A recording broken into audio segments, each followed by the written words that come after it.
There are creatures on this planet that still exist from prehistoric times. A shark that can extract its own jaw, a parasitic fish with 150 teeth, and an actual living fossil. The Goblin Shark, a deep-sea creature that should not exist but surprisingly does. This ancient species is the only surviving member of the Mitsukurinidae family that existed over 100 million years ago. Majority of its species is still a mystery, and it doesn't help that they like to hang out 4,300 feet below the ocean's surface, only rarely coming to the shallow waters for reasons still unknown, and sometimes getting caught in fishing nets. They're also a lovely pink color due to the fact that their skin is translucent, allowing what's beneath the skin to give it that very pretty hue. The Goblin Shark are born with abnormally large noses, but as they grow older, they eventually start to grow into them. But the early stages can be quite awkward to navigate. One weird thing about them though is that their bodies haven't seemed to fully evolve to what the oceans are like today. They have tiny fins and very weak bones, not to mention their poorly developed bodily systems. But somehow, despite all odds, they stuck around for this long. What truly makes them remarkable is the way that they eat. When they come across a prey, their jaws lurch forward, 10 feet per second, from the inside of their heads, extracting to fully engulf their meal before retracting it back into their own bodies. The goblin name is given for a reason.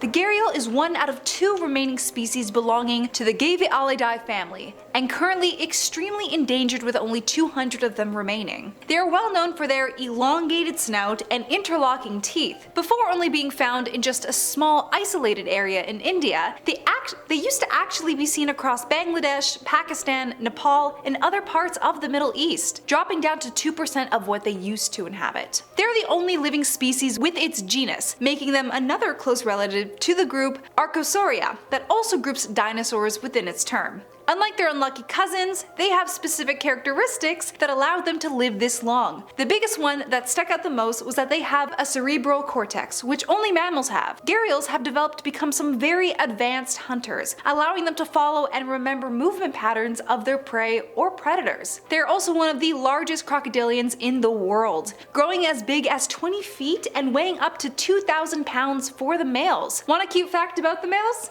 They blow bubbles in the water to court female gharials, and it's funnily enough called bubbling. The Shoebill Stork, or the whalehead as some people like to call it, is a species that is very closely related to the Pelecananiformes family, which emerged around 65 million years ago. Their exact family tree is unknown though, making them alone in their evolutionary family, and despite its name, they're not really storks at all. Their appearance is both fascinating and terrifying, and have been ranked with having the 3rd longest beak in the world. Their wings as well, while they're flying, are also one of the slowest in the world, with approximately only 150 flaps per minute. Because of their enormous beak, sometimes they go for other meals other than fish, which include small crocodiles. Shoebills are ambush predators and will stay perfectly still, very statue-like before it goes in for its meal at a very strikingly fast speed. They also make very weird sounds with their bills, clapping them together and creating a chattering sound like teeth when we're cold, which is common in storks. But it is so much louder. Ancient Egyptians have also mentioned them in their hieroglyphics and had given them the translated name Father of a Slipper because of its beak. Because of their rarity, however, we still have a lot more to learn about them.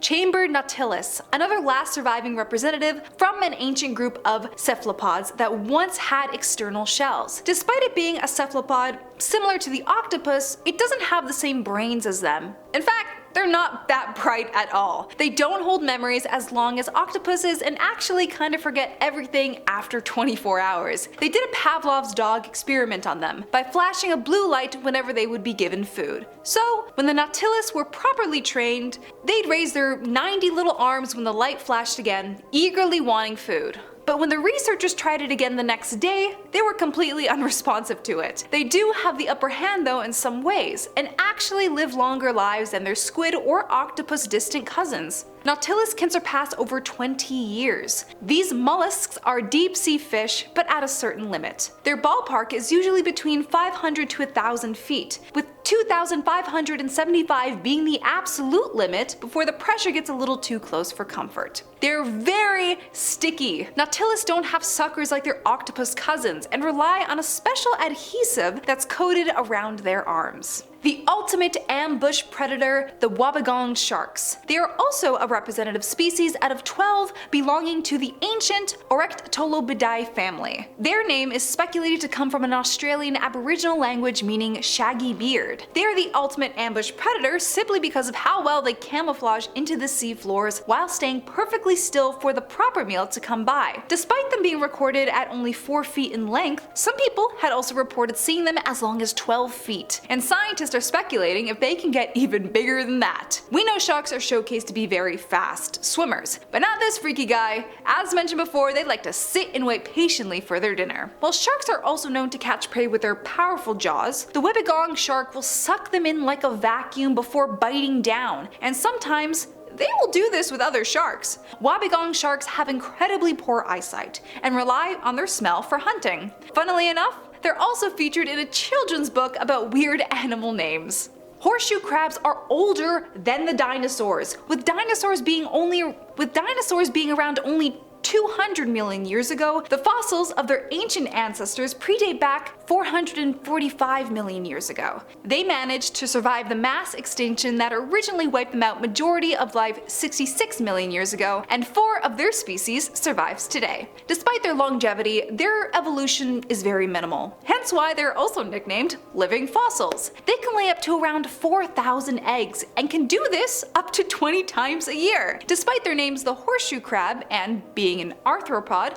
they're not really a crab at all, but rather are more closely related to scorpions and spiders than their actual crab cousins. Horseshoe crabs are quite popular in the medical field as well, since scientists will use their bodily fluids to test its reaction to bacterial endotoxins, which are harmful. They'll test it with medicine and other medical equipment to see what can be safe for humans to use. You might think its spiky looking tail on its hiney is used for self-defense, but it's not. It's for when they get jostled around by ocean currents that they will use the tail to flip him back over again. The lamprey, the perfect example of if it ain't broke, don't fix it prehistoric species. Most vertebrates started developing jaws and continued to evolve as the earth progressed, but these little guys didn't think they really needed to. Being a parasitic fish that latches onto other fish to sustain their own life, there wasn't that much to change about themselves if fish were still existing. Despite being around for over 360 million years, these guys have a weird way of reproducing. After they've laid eggs,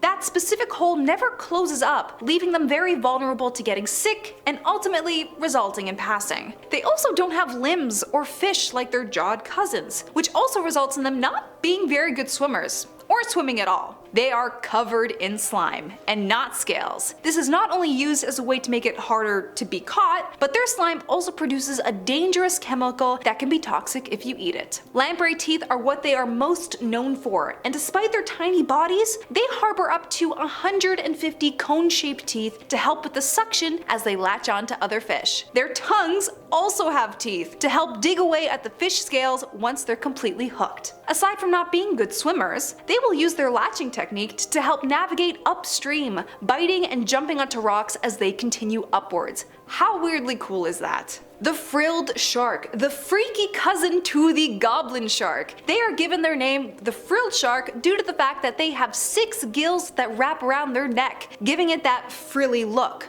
Due to how absolutely crazy their appearance is, many scientists believe that the majority of sea serpent stories come from this thing. Frilled sharks have over 300 teeth and love to show it off with that hilariously constant smiling that they do. Scientists have stated that it's quite similar in design compared to the extinct Devonian photodont sharks from over 350 million years ago. These teeth are incredibly small and point inward, allowing them to latch onto their prey like Velcro. They like to live their lives in solitary, and like most fish, will only come together when they want to mate. And unlike most fish that just hope their nutrients land on a female up above as the water carries them, frilled male sharks will actually latch onto the female.